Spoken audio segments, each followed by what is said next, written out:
Dober večer, gospe in gospodje, in lepo pozdravljeni.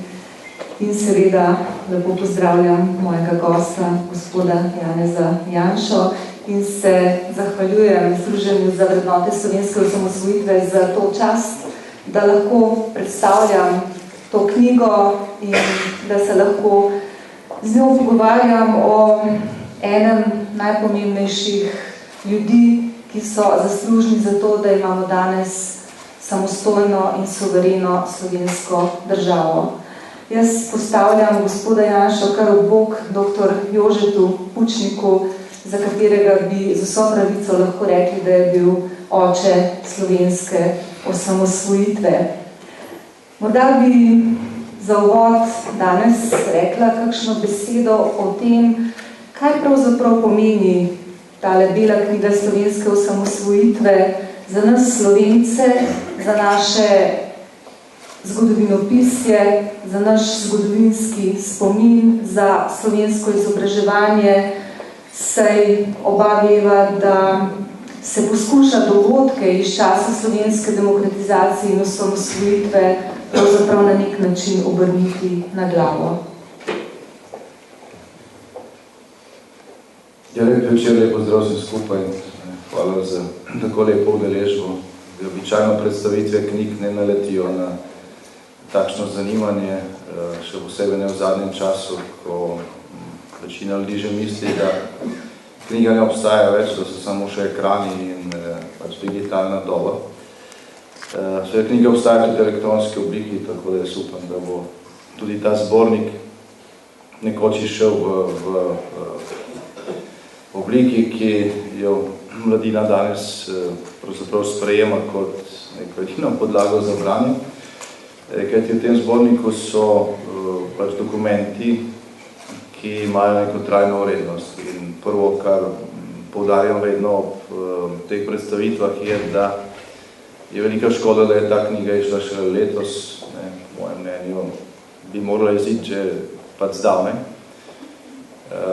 Če bi išla pred 20 leti, mislim, da bi marsikaj, kar se danes, ne samo govorim, piše o tistih časih, ampak marsikaj, kar se je danes vsedlo v razmišljanja novih generacij, ki so zrasle ob samostojni Sloveniji v teh zadnjih 20 letih in še nekaj, bilo marsikaj bolj popolno, kot je danes in manj napolnjeno z nekimi frazami, ki včasih pač povejo nekaj, velikokrat pa tudi zdaj, da ne bom predolg v tem, rekel, prvem odgovoru oziroma teh vodnih besedah, mogoče samo ilustracije glede ene fraze, ki se je pravzaprav tako ponavljala, da jo včasih tudi sebe zalotim, ko v kakšnem govoru to ponovim,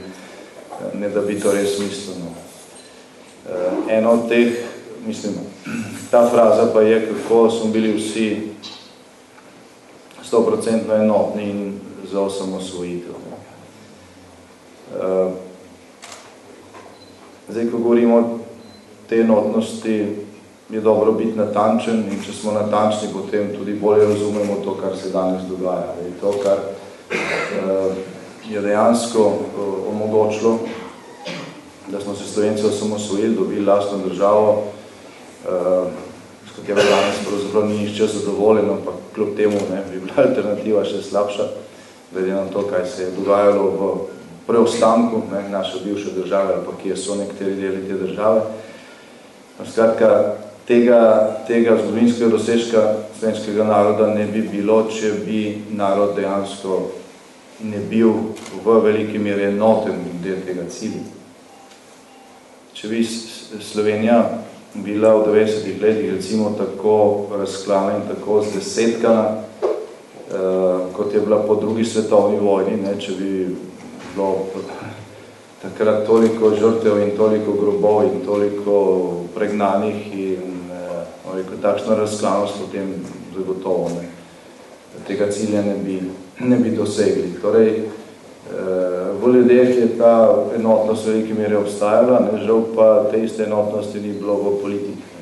tukaj v tej dvorani je še nekaj obrazov, ki so takrat sedeli z mano v slovenskem parlamentu, ko so se sprejemale te ključne odločitve, predvsem tiste, ki so bile povezane z ukrepi za zavarovanje slovenske osamosvojitve oziroma nastajanje slovenske vojske, slovenske obrambe, pa tudi drugih atributov slovenske državnosti in pač tistih, ki smo izravno vemo, da smo nekatere odločitve sprejeli z enim, dvema, tremi glasovi, Demosove večine, kljub temu, da je bilo v parlamentu takrat 240 poslancev. Ne 90, kot danes, ampak 240 poslancev in nekatere ključne odločitve, recimo zakon o obrambi, zakon o vojaški obveznosti, obrambni proračun, smo sprejeli z enim, dvema, tremi glasi Demosove večine.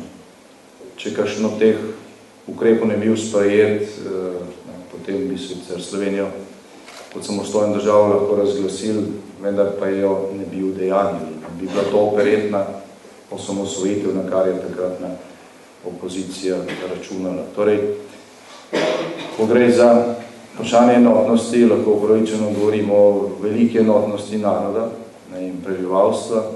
Takrat v Sloveniji ta enotnost ni bila 100-odstotna, bila pa je 90-odstotna, 10% ljudi, nekaj več kot 10%, oziroma nekaj več kot 200 tisoč ljudi se bodi si plebiscita ni udeležilo, bodi si je glasovalo proti.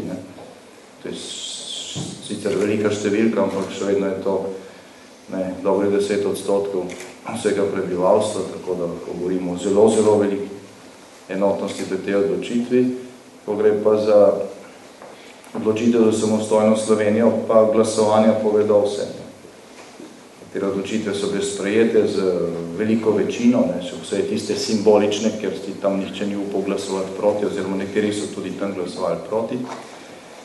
Tiste, ker se je pa dalo skrivati odgovornost, ko je šlo za realne ukrepe za osamosvojitev, tam pa je šlo zelo na test.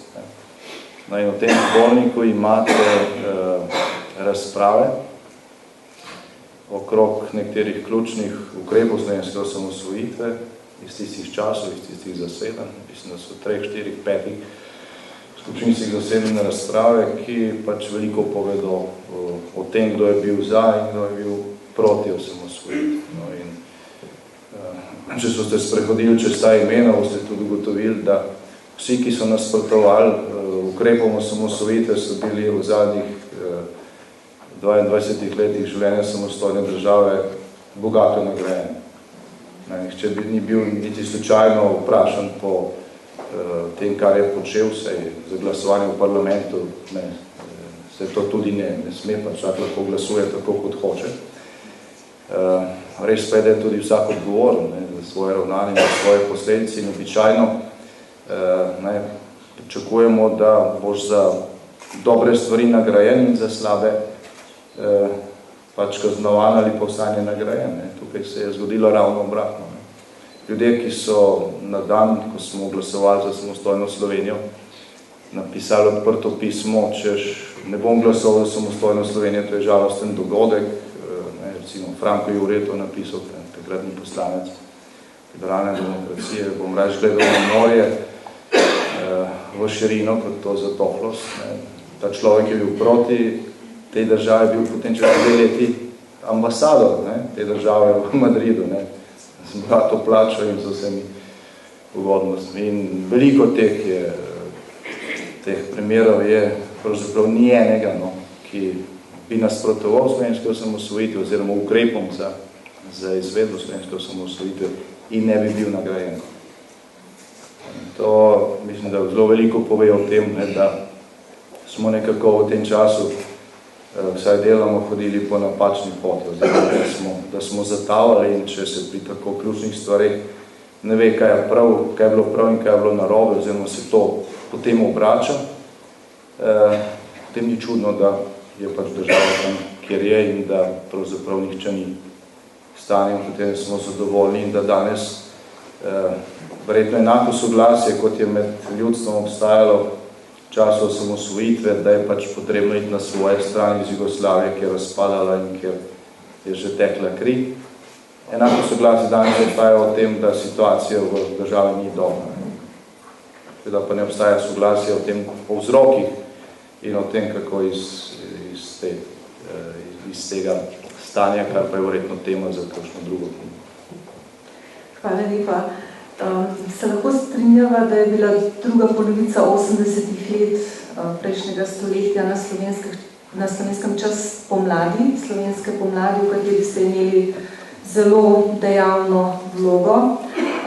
Morda se spomnimo nove revije 57. številke, nove revije iz leta 87, pa potem mislim, da imamo tudi eno sliko iz časa procesa proti četverici. Letos smo se spominjali 25-letnice, ob tem ste izdali tudi nove knjige za kulturo življenja, potem dopolnjeno izdajo premikov. Skratka, tudi vi zelo aktivno dopolnjujete to zbirko knjig iz tistega časa. Ob tem je pravzaprav nekako, bi rekla, nastala ločnica med na eni strani slovensko pomladjo, ki je zahtevala demokracijo, se pravi parlamentarno demokracijo in pa suvereno slovensko državo, in na drugi strani nomenklaturo, ali če hočete staro komunistično elito, ki je še vedno prisegala na Jugoslavijo, na jugoslovansko skupnost in pa na tako imenovani samoupravni socializem ali pa demokratični socializem, kakorkoli so ga že poimenovali. Zato je pravzaprav smešno, da danes poslušamo recimo veljaka stranke, ki je naslednica komunistične partije, kako govori o tem, da se je partija že leta 1983 odločila za samostojno Slovenijo in da naj bi celo Edvard Kardelj na smrtni postelji dejal, naredite mi Slovenijo samostojno. Takšne nebuloze poslušamo in to se nekako, bi rekla, zajeda v duše mlade generacije. Mladi malo vedo o tistih časih. Ja, no, že to, kar sem prej govoril, dokazuje, da pa živimo v državi, kjer je možno vsako stvar dejansko prikazati ravno obratno, kot pa se je zgodila. Da so ostanki nekega sistema, ki je iz tega sprevračanja naredil pravo znanost, rekel, izjemno trdoživi in da zaradi tega še vedno čutimo posledice, ne samo, ko govorimo o zgodovini in različnih interpretacijah, ampak predvsem, ko govorimo o razlogih za stanje, v katerem smo in s katerim nismo zadovoljni. Zdaj, ta ločnica, ki sega v ta čas, tako kot se jo predstavili, ima seveda dve imeni. Vidim nekaj obrazov tukaj, za katere se zagotovo spomnim, da smo skupaj podpisali Majniško deklaracijo, ki je bila prebrana 5. maja leta 1989 ob moji drugi aretaciji. Prebrana je bila na Kongresnem trgu in Majniški deklaraciji je pisalo: želimo živeti v suvereni državi slovenskega naroda. Ko se je začela ta deklaracija množično podpisovati in ko so jo ljudje tudi množično sprejemali, je takratna uradna komunistična politika, za katero pravite, da ta prva naslednice te stranke trdi, da je bila že zelo samosvojitev, lansirala tako imenovano temeljno listino, v kateri pa je pisalo, da je mesto Slovenije še vedno v Jugoslaviji. To ni bilo leta 83, to bilo leta 89. Leto 89 je tudi leto, ko je takratni predsednik predsedstva Slovenije Janez Stanovnik dejal, da bi bila odcepitev Slovenije in osamosvojitev Slovenije samomor. To je bilo tudi leto, ko je Milan Kučan, predsednik te stranke, javno izjavil v intervjuju, večkrat, v različnih intervjujih, da odcepitev Slovenije od Jugoslavije nikoli ni bila njegova intimna opcija in da on o tem težko celo razmišlja. Tako da ta ločnica med tem, kako si del takrat nastajajoče temu demokratične slovenske politike oziroma alternativne politike predstavlja prihodnost Slovenije in med tem, kako si takratna oblastna politika predstavlja prihodnost Slovenije, ta ločnica je jasno zapisana v dveh dokumentih, ki sta dokumenta časa in jih ni mogoče potvoriti, ker je to bilo takrat nastalo, so podpisi spodaj, Majnško deklaracijo podpisalo, mislim, da več kot 100,000 ljudi, nihče ne ve natančno, ker ni bilo nekega zelo centralnega zbiranja. Temeljno listino so podpisovali na sestankih socialistične zveze, pa menda še tam niso hodili vsi podpisati, ker tudi nekaterim od ljudi, ki so bili vpeti še takrat v te družbeno-politične organizacije, zdelo, da je čas za Jugoslavijo pač minil. Ne toliko zaradi tega, ker bi Slovenci rekli, da je zdaj konec tega, zato ker je pač ta država pokala po širi, ker se je izkazalo, da ni možno v nedogled trošiti tujega denarja. Jugoslavija je propadla predvsem zaradi ekonomskih razlogov, zato ker se je porabilo več, kot se je ustvarjalo in ker se je to dogajalo 10 let, so dolgovi prerasli z možnost vračanja, tuji posojilodajalci, se pravi tisti, ki so posojili denar, takrat ni bilo še evra, ampak je bil mednarodni denarni sklad in Svetovna banka, so zahtevali ostre pogoje za to, da se državi da še dodatne milijarde za to, da ne bo bankrotirala. In seveda potem ni bilo kave, ni bilo banan, ni bilo benzina, so bili boni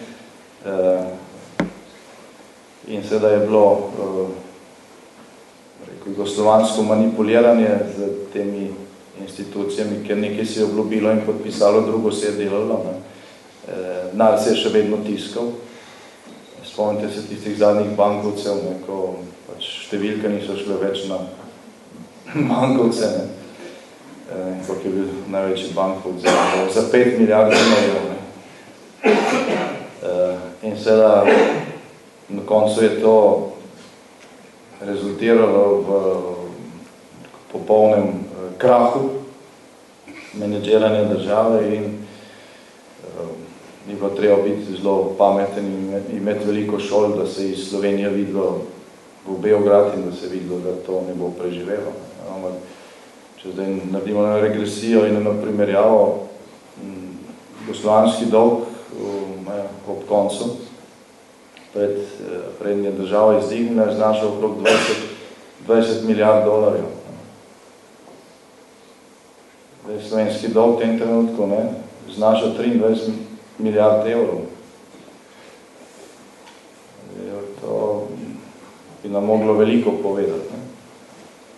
Ker je Slovenija bolj razvita in prihodek na prebivalce je bistveno večji.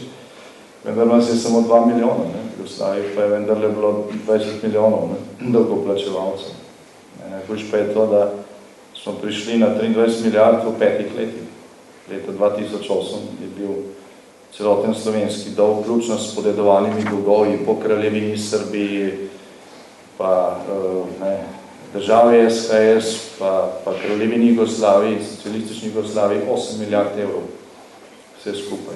V 5 letih smo prišli z 8 milijard na 23 milijard in se približali neki meji, ki je finančno bivšo državo kolapsirala. Tako da neke stvari so žal zelo podobne in po teh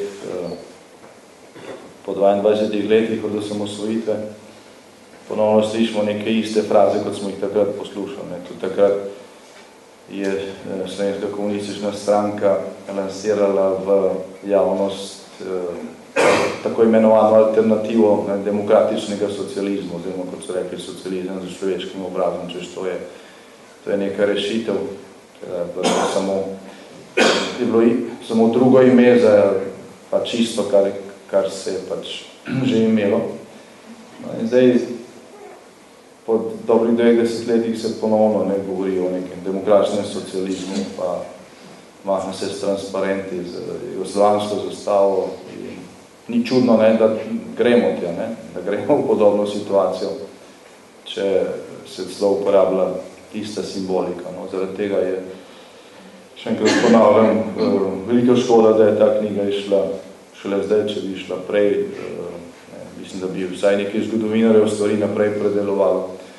Zdaj je naplaj teh dokumentov in mogoče ne bi tako, nekateri tako vneto stopali po poti, ki vodi v okolju, v kakršnem smo že bili in v razmere, v katerih smo že bili in iz katerih smo se komaj rešili. Hvala lepa. No, svetovno znani teoretiki demokracije pravijo, da je prav izguba zgodovinskega spomina tisto, kar je najbolj nevarno za demokracijo in nikjer ne piše, da je demokracija dana enkrat za vselej, ampak jo je potrebno pravzaprav vedno znova obnavljati in ohranjati in na tej točki smo Slovenci danes. Prej ste omenili pomladnike, se bom spomnila Demosa, katerega del ste bili. In če bi danes vprašali, recimo, obrečnega Slovenca, kdo je bolj zaslužen za demokratizacijo in za osamosvojitev, ali stara partijska nomenklatura s Kučanom na čelu, ali Demos, kaj menite, kakšen bi bil odgovor? Odgovor je pač v skladu s tem, kar se je ljudem sedlo v glave v teh 22 letih. In to vsegliharstvo, kot se temu danes pravi z moderno besedo, je pač neizmerno močno in intenzivno imelo tudi posledice, tako da recimo, ko mi smo začeli zbirati to dokumentacijo takoj, ko je bilo Združenje za vrednote slovenske osamosvojitve ustanovljeno pred skoraj 3 leti, ko sem jaz urejal del tega zbornika in pisal eno od spremnih besed, gledal te dokumente, sem sam sebe zalotil, da sem stvari, ki jih pač berem že vedel, bo z njih pozabil, ker jih ni nišče v tem času omenjal, ampak se je prodajalo nekaj drugega in potem človek že sam začne razmišljati, oziroma podzavestno mislim, da je bilo drugače, kot pa so se stvari dejansko zgodile, čeprav sem bil zraven. Tako da tega pač ni za podcenjevati. Poleg tega pa, recimo, sem odkril pri urejanju teh dokumentov, tudi časopisnih člankov, vezani na to dokumentacijo, da je veliko stvari šlo mimo. Zdaj, to so bili zelo intenzivni časi, jaz sem se takrat predvsem ukvarjal z obrambo, izgradnjo Slovenske vojske, delali smo to praktično iz nič. Dan je bil vedno prekratek, ni bilo časa spremljati vsega dogajanja. Tako da, ko sem izbral zdaj časopisje, recimo za maj, junij leta 1991, ki jo takrat nisem, sem je sam presenečen na tem, kako je tudi tistih mesecih tik pred vojno, ta ločnica, ki je potekla v slovenski politiki med Majniško deklaracijo in temeljno listino, sekala na dan tudi takrat, že po izglasovanem plebiscitu, tik pred tem, da Slovenci naredimo ta odločilen korak, so tisti, ki so podpisali to temeljno listino, še vedno računali na to, da pač bo Jugoslavija ostala. Računali so na to, da bo sicer, ker je pač plebiscit imel zelo jasen rezultat, slovenska vlada razglasila samostojno Slovenijo, ampak to bo pa tudi vse. Slovanska vojska bo zaprla meje, nihče nas ne bo priznal, nekaj časa se bomo gledali, potem pa bomo ugotovili, da sicer smo razglasili samostojno Slovenijo, ampak se ni nič spremenilo. Premalo je, če sam sebe razglasi za samostojnega, tudi drugi morajo to priznati in predvsem moraš biti suveren na svojem ozemlju, moraš obvladati ozemlje svoje države, zato da sploh izpolniš nek temeljni pogoj za samostojnost in mednarodno priznanje. Če pa bi Slovanska vojska kontrolirala naše meje, letališča, zračni prostor, pristanišča, devizno inšpekcijo, carino. In če ne imeli nobenega atributa razne državnosti, potem bila to dejansko operetno osamosvojitev in na to se je računalo. Ne? Na to se je računalo. V tej knjigi imate, da sem sam presenečen, jaz sem poznal več ali manj, no, da se je to dogajalo za kuliso, nisem povedal, da se je to dogajalo toliko tudi na površini. V tej knjigi imate recimo članek, ki je objavljen v Delu, tam nekje sredi junija, leta 1991, tik pred osamosvojitvijo, oziroma je sporočilo za javnost, ki ga je izdala takratna Zveza komunistov, Stranka demokratične prenove, da ne vem točno, kako so se že takrat imenovali, ker so velikrat spreminjali to ime. No, skratka, ta stranka je, vodstvo te stranke se je sestalo na Otočcu z komunističnima strankama, ki so v tem času že nekaj menjali imena Hrvaške in Bosne. In iz tega sestanka so izdali sporočilo, da pač te tri stranke, tudi slovenski komunisti, oziroma prenovitelji, sicer podpirajo razglasitev samostojne Slovenije, vendar pod pogojem, da se hkrati že ponudi nova jugoslovanska povezava. Pravi, mi rekli smo samostojni, hkrati pa smo spet povezani z vami.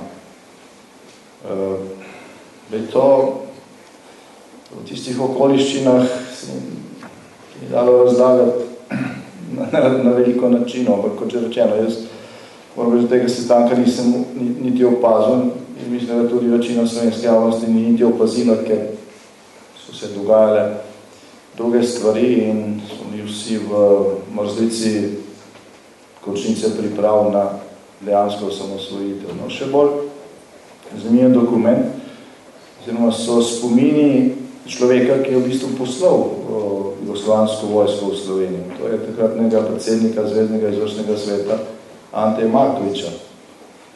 On v svojih spominih, ki je zabeležen do takratni šef urada za informiranje oziroma tiskovni predstavnik, ta knjiga je išla že pred časom.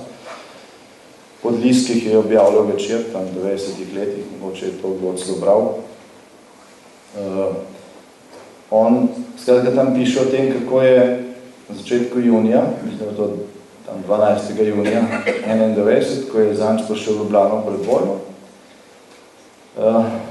Marković imel poleg tega, da se je sestal z vlado, ki nas je prepričeval, da ne pač postanemo v Jugoslaviji, da ne bo nihče priznal in da ima on bianko karto mednarodne skupnosti naredi karkoli, zato da ohrani enotno Jugoslavijo, ampak on se je v ten čas, on se je tajno sestal tudi z takratno slovensko opozicijo oziroma z dvema glavnima strankama takratne opozicije, liberalno demokracijo in Zvezo komunistov, socialisti so zelo majhna stranka, z tega sestanka niso želeli udeležiti.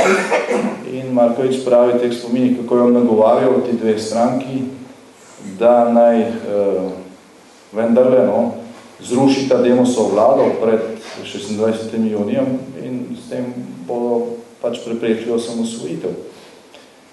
Njihov odgovor je bil, pač po njegovih besedah, da bi se to dalo, ker je dovolj, da se samo ena majhna stranka potegne iz koalicije, pa bo vlada padla. Zdaj ta trik so potem veliko krat uporabili. Ker v proporcionalnem sistemu je to način obvladovanja vsake vladne koalicije. In zato v Sloveniji stalno dogaja in zato se tako krčevito brani takšen volilni sistem.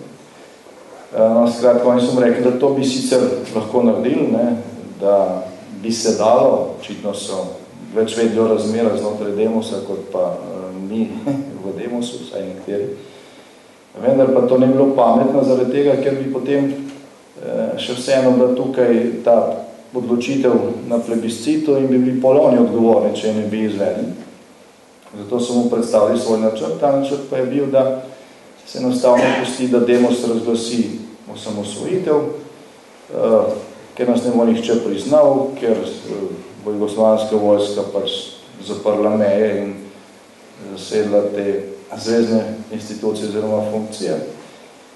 Se ne bo nič zgodilo, bo to samo operetna osamosvojitev, čez nekaj tednov bodo ljudje spoznali, da jih je Demos zavedel, da jim je predstavljal lažne upe in so se ljudje obrnili proti Demosovi vladi, vlada bo padla, ne mogla izpeljati tega ključnega projekta in potem bodo oni pobrali nazaj oblast, ki bo ležala na cesti. Predstavili smo nek načrt, ki se je zdaj v Markoviču čisto v redu. In je v skladu s tem potem seveda tudi napisal, oziroma verjetno ni sam pisal, je bil usmerjal tista dva odloka Zveznega izvršnega sveta, s katerimi je jugoslovanska vojska in zvezna policija zasedla naše mejne prehode in skušala dejansko preprečiti efektivno osamosvojitev. Če se Slovenci ne bi takrat znali upreti, če stvari ne bile pripravljene za obrambo in če zakon o obrambi ne bil sprejet, kar so hoteli preprečiti, pa vsi ostali ukrepi, potem bi to dejansko bila operetna osamosvojitev in ta linija iz temeljne listine bi pa pomagala. In še par dokumentov je v tej knjigi, ki pač to bolj detaljno obrazlagajo. Tako da gre za izjemno pomembne okoliščine ali pa dogodke tistih časov, o katerih kasneje praktično noben zgodovinar ni resno pisal, to je bilo nezaželeno seveda raziskovati, potem, ko smo se osamosvojili, ko je bilo drugače, ko ni bilo samo operetne osamosvojitve, se je enkrat spustila ta krilatica. Vsi smo bili za, vsi nobenih razlik ni bilo, dan slovenske samostojnosti smo preimenovali dan slovenske samostojnosti in enotnosti na predlog socialnih demokratov, demonstrativnih listov. Se je ime lepo, ampak motiv za ta predlog pa je več kot očitna slaba vest iz teh časov. Tudi potem, tudi en zelo zanimiv dokument, oziroma spomini nekega tujega politika dodatno ilustrirajo, to vojno igro na samo operetno osamosvojitev, to so spomini italijanskega, takratnega generalnega sekretarja italijanskih socialistov Piero Fassina, pozneje je postal italijanski minister za zunanjo trgovino, pa namestnik znanega ministra, bil pa je tudi en od ključnih ljudi socialistične internacionale. On je prišel da tam 27. 28. junija v Slovenijo.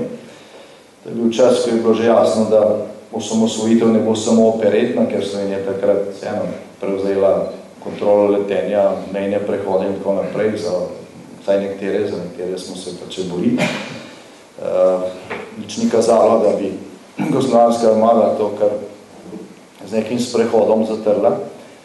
In obstajala seveda realna možnost, da bo Slovenija postala samostojna država. In v tistih okoliščinah pa so pač podpisniki temeljne listine zaigrali drugo struno. In Piero Fassino pač opisuje v tej knjigi, ki ima naslov Per passione iz strasti, in še vedno na voljo, se da kupiti v italijanskih knjigarnah, v slovenščino potne redo bi bilo prevedlo. Seveda on opisuje tam, kako je obiskal Cirila Ribičiča, ki je takrat predsednik te stranke, in Milana Kučana. V Demosu in v vladi takrat, preverili smo tudi pri znanem ministru takrat, Dimitriju, nismo pojmo imeli, da je ta politik v Sloveniji, skratki je prišel inkognito samo k svojim prijateljem, bližnjim prijateljem. On skratka pravi, da ste ga tako Ribičič kot Kučan prepričevala. Naj vendarle socialistična internacionala, ki bo takrat najmočnejša politična struja v Evropi, ne podari mednarodnega priznanja Slovenije desnici.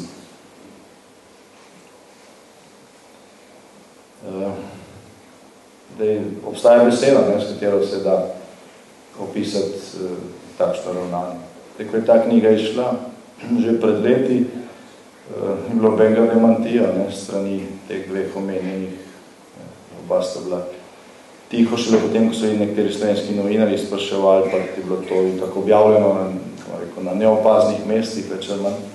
O tem se nekaj blago pojasnevala, mislim, da samo Ribičič, Kučan in Tone.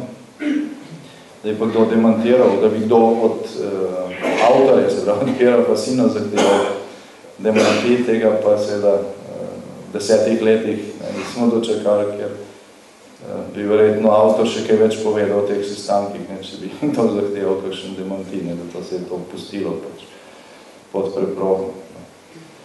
Zdaj, to so vsi ti trije detalji so več ali manj res detalji, ker dopolnjuje neko sliko, ki pa je v glavnem v tisti najbolj kruti inačici opisano v prvem poglavju zbornika, ki govori o razorožitvi slovenske teritorialne obrambe. To pa je bil dejansko ukrep izpeljan v dogovoru med takratnimi socialističnimi oblastmi v Sloveniji in jugoslovansko vojsko oziroma Beogradom, s katerim se je želelo preprečiti potem, ker je bilo jasno, da je Demos zmagal, da Demos uresniči eno od ključnih točk svojega programa. Se pravi, teritorialno obrambo so začeli razoroževati ravno v mestnem času, ko stara oblast ni bila več odgovorna, nova pa še formalno ni prevzela ministrstev v svoje roke in je bila to taka vrhunska spletka, ne prva in tudi ne zadnja, ima neko strani avtorja temeljne listine, ki je najbolj resno, bolj kot se tisto, kar se je kasneje dogajalo, pogrozila slovensko osamosvojitev. Hvala lepa. No, kar se tiče slovenskega zgodovinopisja in drugih družboslovnih znanosti, ki se ukvarjajo s tem obdobjem slovenske zgodovine, lahko samo potrdim vaše besede, da je čutiti velik manko pri, recimo, temeljnem raziskovanju teh časov. Kar je pa najbolj žalostno, je pa to, da pravzaprav v tujini ne vejo, kako so v resnici tekle stvari in velja prepričanje, da je bil pri nas nekakšen pakt med staro in novo elito, podobno kot je bilo na Poljskem, recimo okrogla miza, ali pa na Madžarskem. Torej, ta nekak mehek prehod, torej, da se je stara elita demokratizirala do te mere, da je sprejela novo elito in vemo, da je pa to popolna zgodovinska potvorba, kajti tako imenovana Smoletova okrogla miza je žalostno propadla, ker je dr. Pučnik ugotovil, da opoziciji, oziroma opozicije takrat niti ni bilo, ampak po mladni strani ne koristi, ker jih je nomenklatura dobesedno izigravala. Torej, o kakšnem paktu, o kakšni okrogli mizi, ki bi uspela v slovenskem primeru, ne moremo govoriti. In zato je potrebno takšne knjige in podobne, ki bodo še izhajale, prevajati v tuje jezike, zato da bo tudi tujina spoznala, kako je v resnici to potekalo. No, morda lahko pokomentiram samo še to vaše razmišljanje o operetni osamosvojitvi. To bi bil za Slovence že morda nekakšen déjà vu. Mi smo nekaj takega doživeli po prvi svetovni vojni z državo Slovencev, Hrvatov in Srbov, ko je bila ustanovljena država, ampak brez vojske, brez urejenih meja, brez priznavanja tujine. In kaj se je zgodilo? Politična elita je prosila za pridružitev k kraljevini Jugoslaviji in tako je potem tekla slovenska zgodovina. No, prišlo je do prave osamosvojitve, pa do vojne. Vojna napoved je prišla na naslov predsednika Demosove vlade. Pa vendar on ni bil pristojen za to. Ja, drži. 27. junija zjutraj je prišel telegram, na katerem je pisalo na predsednika slovenske vlade, v naš center za obveščanje, na katerem je pisalo, pač Slovenci, jugoslovansko vojsko dobilo ukaz, da preprečijo osamosvojitev nekaj takšnega. Vsak odpor bo zlomljen, storitelji bodo kaznovani, slovenščina ni bila ravno vzorna, se je pa dalo razumeti. Kaj piše? Podpisan je bil, ni slajda, no, podpisan je bil general Kolšek, poveljnik 5. vojaškega območja. Je bilo začudenje, zakaj to ni poslano predsedstvu, ki je po takratni ustavi pristojnosti bilo odgovorno tako za vojaške zadeve, kot tudi za kakšnokoli odločitev v zvezi s tem, ali se odpor nadaljuje ali ne. Vlada ni bila zelo pristojna je bilo predsedstvo, oziroma razširjeno predsedstvo. No, ta letak ni bil naslovljen, oziroma ta napoved ni bila naslovljena na Milana Kučana, ampak na Lojzeta Peterleta. Podoben tekst so potem prosili tudi z avionov, mogoče že bilo spravil. Kaj od tega? Ampak takrat se stvari tako hitro dogajale, da to noben ni zelo resno. Zdaj se pa je spomnil enega od dežurnih v našem štabu, v koordinacijski skupini, ki je vodilo Odpor, ki je bil iz stare garde, mogoče nekaj besed o tem, tudi, ki je tisto držal pred sabo in je rekel, glej Milana, Večina ljudi, ki to slišal, niti ni vedla, kjer ga Milana misli, pa zakaj je to rekel.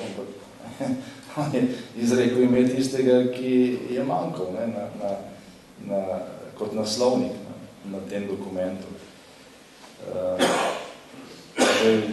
Nisem povedal imena, ta človek je bil nekoč, ki je to izrekel, bil visok funkcionar Zveze komunistov.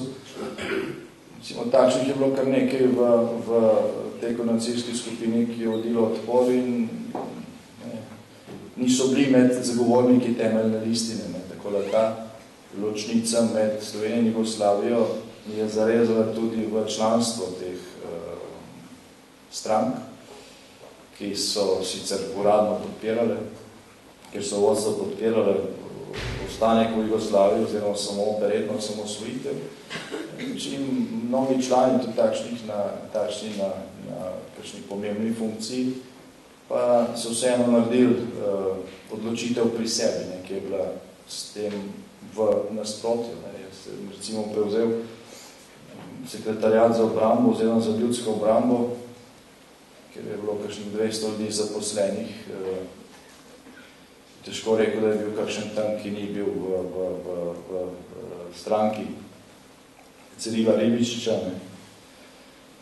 Takrat, ampak v roku kakšnega pol leta, ko smo začeli resno delati na teh ukrepih za osamosvojitev, se je več kot polovica teh ljudi obrnila, oziroma to se je pač videlo, ker pri teh stvarih se ni dalo blefirati, ker se je tudi nosilo glavo v torbi, šlo da iskreno delati za osamosvojitev in so tudi večkrat pač jasno povedali, da se ne strinjajo s tem, kar njihovi ljudje počnejo v parlamentu, ko nasprotujejo tem realnim ukrepom za zavarovanje slovenske osamosvojitve. Ti ljudje so tudi, vsaj tisti, ki so bili malo bliže tej svoji politiki, oziroma tem strankam, poznali nekaj ozadja, ki jih mi nismo. In včasih se je kaj zvedlo v zvezi s tem, kako stvari potekajo, kako so neki dogovori zadaj, predvsem pa se je veliko zvedlo o tem, kako so stvari potekale v času, ko se je razoroževala slovenska teritorialna obramba.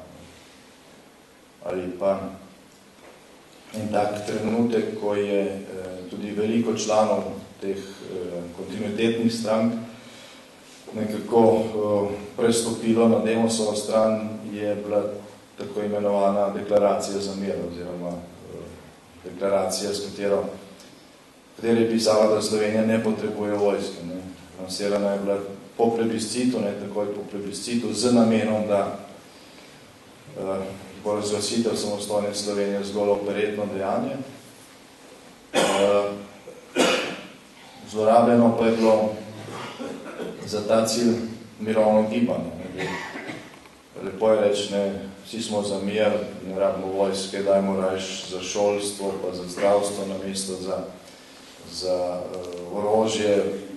To je vedno dobiš večino za takšne stavke. Če se to dogaja en mesec potem, ko je 90% ljudi izglasovalo samostojno Slovenije, ko ima vlada nalogo, da to izpelje, in ko vsi vemo, ko smo vsi vedeli, da če bomo goli in bosi, osamosvojitve ne bo, potem pa ima seveda takšna ravnanja drug pomen. To deklaracijo mi z ostalim podpisalo ne večina, ampak 4 od 5 članov predsedstva, ki je bilo vrhovni poveljnik Slovenske teritorialne obrambe, je podpisalo to deklaracijo.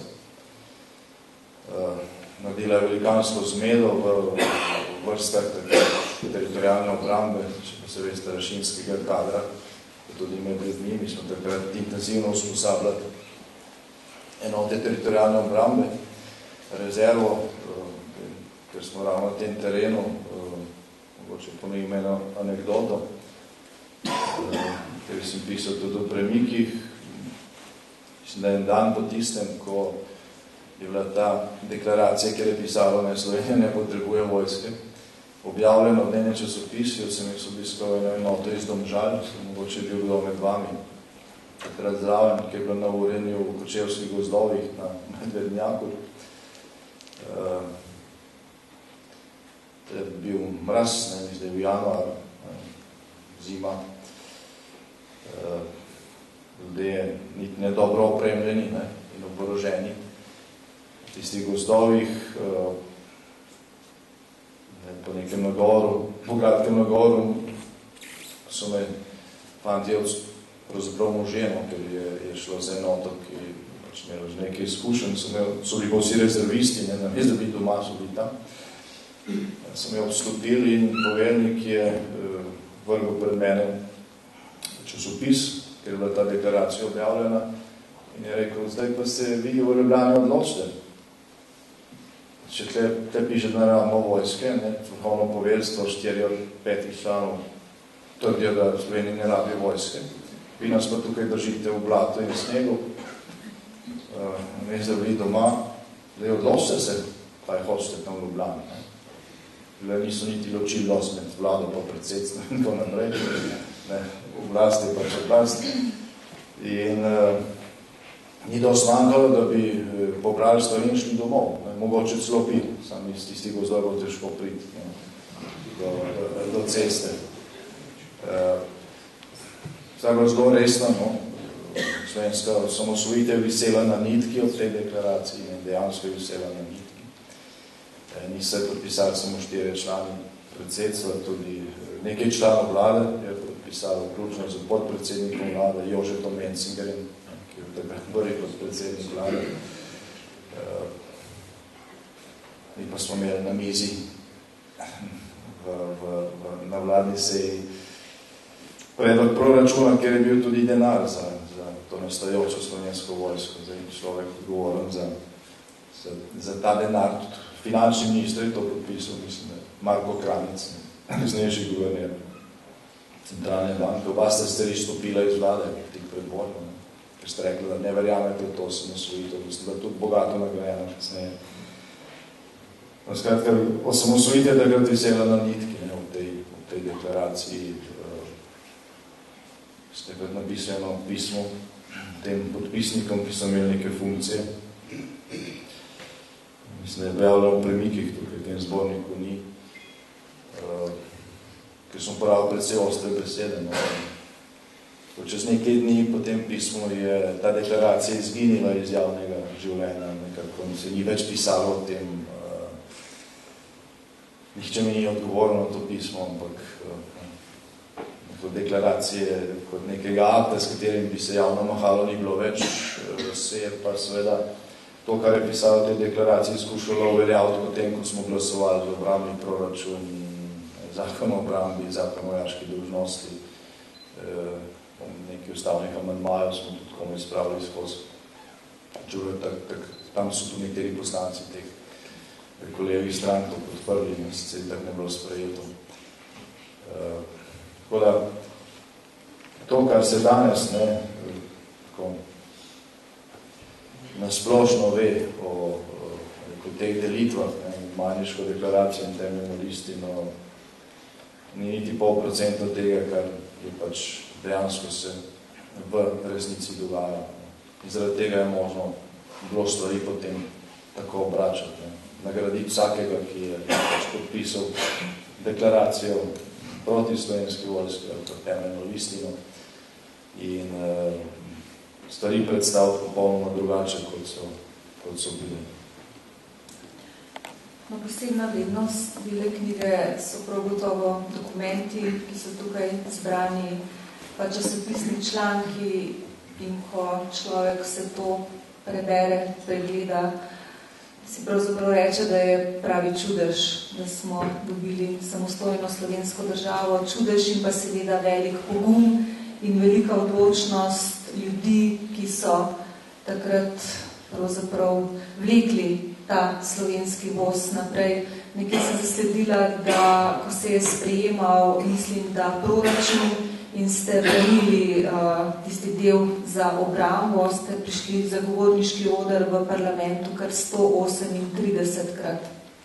Omenili ste že, da so bili nekateri zakoni z vojaškega področja sprejeti, morda samo z enim glasom Demosove večine. Kaj pa, če recimo takrat teh ljudi ne bi bilo v dvorani, da bi zboleli ali kakorkoli, kaj bi se zgodilo s Slovenci in Slovenijo? To se seveda lahko samo sprašujemo. No, verjetno bi se zgodilo verjetno osamosvojitev. Ali pa niti to ne, ker bi seveda zavili z te poti. Bilo je veliko takih kritičnih trenutkov, no, ko recimo so bili tudi v vladi oklevanja. Zdaj, mogoče kdo bral mojo knjigo Premike, kjer sem pisal nekem sestanku na Brdu, ki je bil sredi pomladi leta 1991, ki ga je sklical Jože Pučnik, šlo je za sestanek Demosove koalicije, kjer je moral Jože Pučnik pravzaprav vsakega posebej še enkrat vprašati,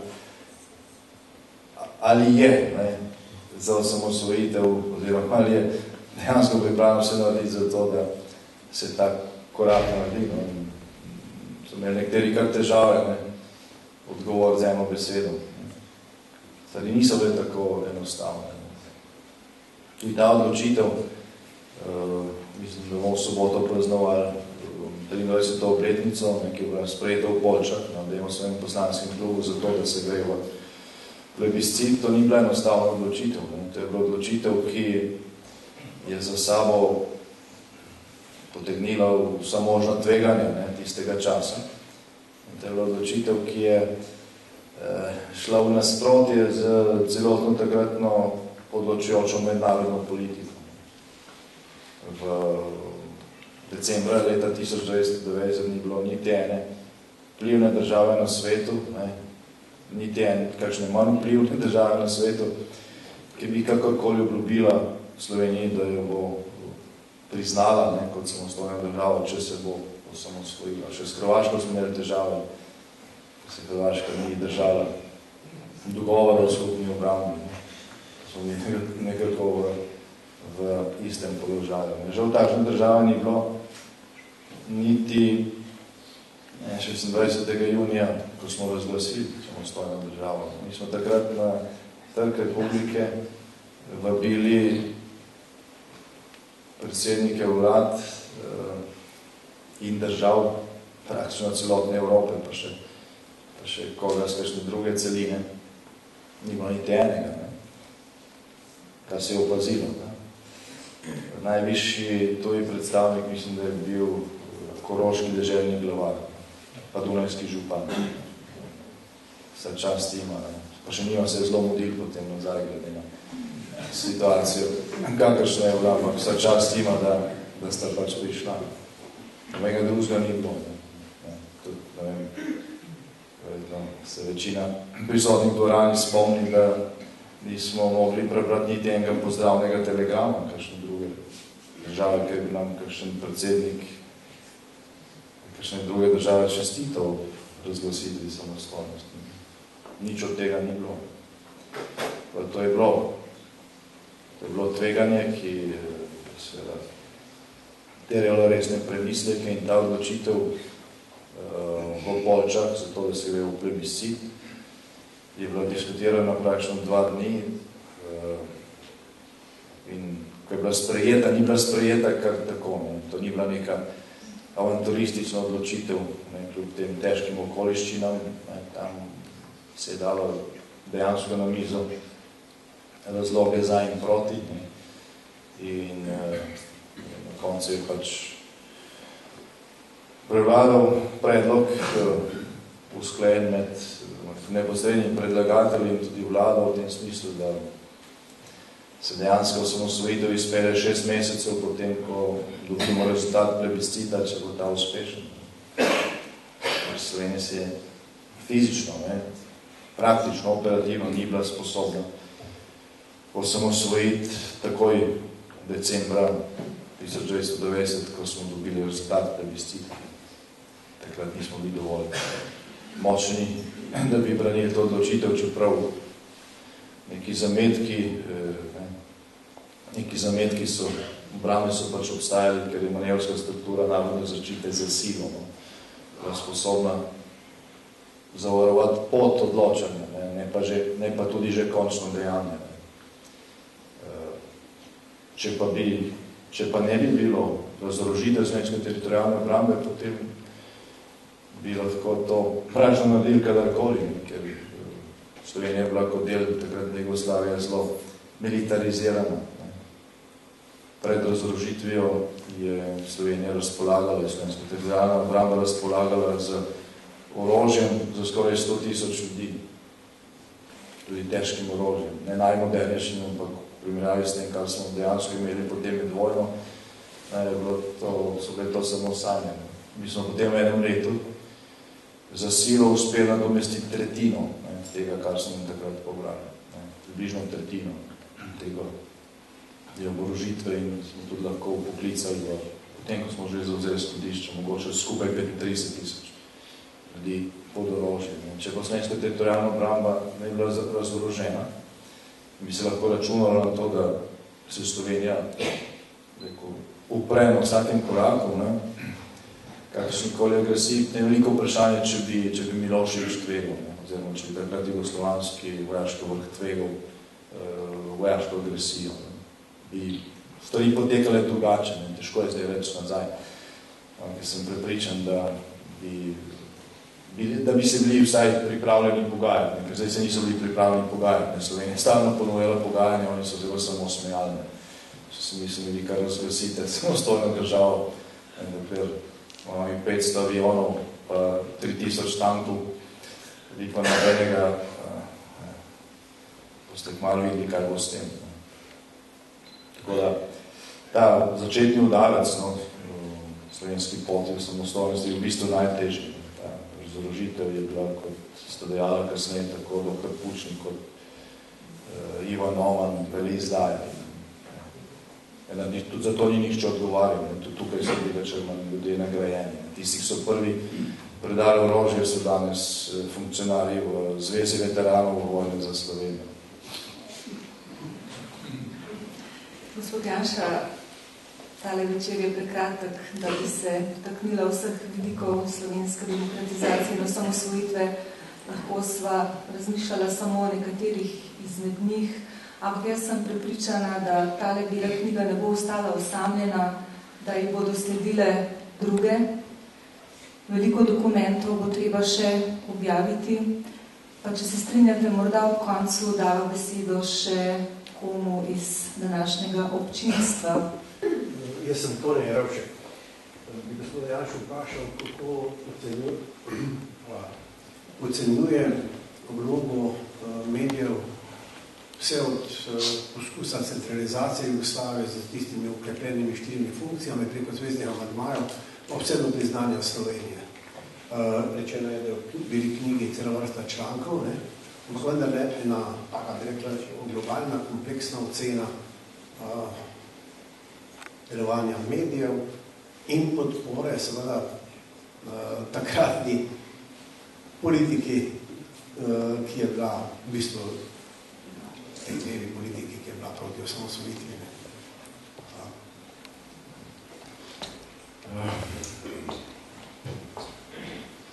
Zdaj, če uporabim primerjavo, potem da je treba priznati, da so slovenski mediji, ali pa tisti, ki so takrat obstajali in obstajajo še danes, ker samo tukaj lahko primerjamo, v času pred osamosvojitve in času same osamosvojitve bili boljši, kot so danes. To je meni še posebej jasno zdaj, ko sem za nazaj bral časopise, ki jih takrat nisem. Tako da sem kakšno stvar mogoče tudi že pozabil, kar se vsem dogaja. Če recimo vzamete v roke delo iz let 1990-1991, boste tam našli na nek način relativno korektno predstavljena stališča tako zagovornikov Majniške deklaracije kot temeljne listine. In je v tem časopisu tudi veliko dokumentov, ki so jih objavili, pa jih danes pravzaprav ni nikjer in bi se izgubili, če tega ne bilo. Po drugi strani pa, recimo, če vzamete v roke Ljubljanski dnevnik, iz tega časa boste našli popolnoma drugo sliko. Ne? To je pa časopis, ki je v bistvu na dan, ko je bila Slovenija napadena, pozdravil jugoslovanske tanke. Na prvi strani dnevnika je takrat pisalo JLA zavzela meje. In on pa je potem komentar nekega Venota Carboneja, kar je bil psevdonim, ker je pač on v bistvu obsodil slovensko vlado, da je pač pripeljala državo v takšno situacijo, kot da ne bilo plebiscita. Je bila vlada samo izvajalec in na nek način zaključil, no, zdaj boste pa že videli. Kaj ste prišli? No, ta Veno Carbone je v bistvu Neven Borak, in on je bil en od glavnih svetovalcev zaposlen v uradu Milana Kučana. Kaj pa se takrat ni vedel. Kasneje je postal direktor urada za varstvo konkurence in kasneje veliki šef na Banki Slovenije, ker je še danes. Takrat je pa vsak teden napisal, to ni bil edini članek, vsak teden je napisal en komentar proti slovenski osamosvojitvi in seveda tisti, ki so vedeli, da piše to človek iz urada predsednika republike oziroma predsednika predsedstva, so v tem več razbrali kot mi, ki tega niti nismo vedeli. To se je kasneje izkazalo, da gre pravzaprav za isto osebo.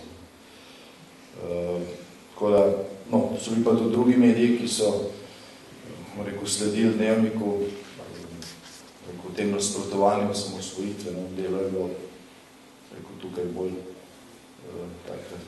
časna izjema takrat, ne je bil slivnik, takrat že urednik ali ne.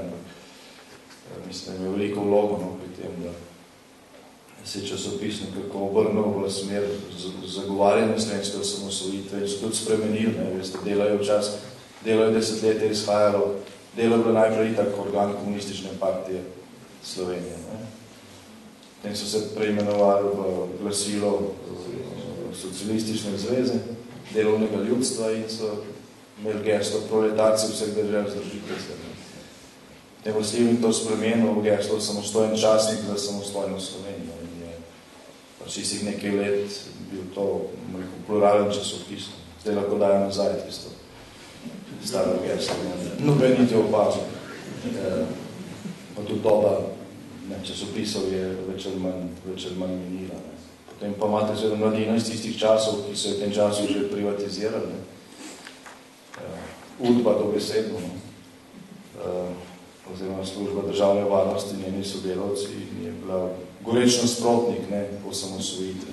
Če v času slovenske pomladi bil to medij, ki je bil na nek način sinonim za slovensko pomlad. Ampak so jo potem privatizirali in v tem mladini najdete vsak teden članke Samostojna Slovenija ne hvala in Tomaž Mostnak, Slavoj Žižek, Jaša Zlobec, Miheljak, Kovač.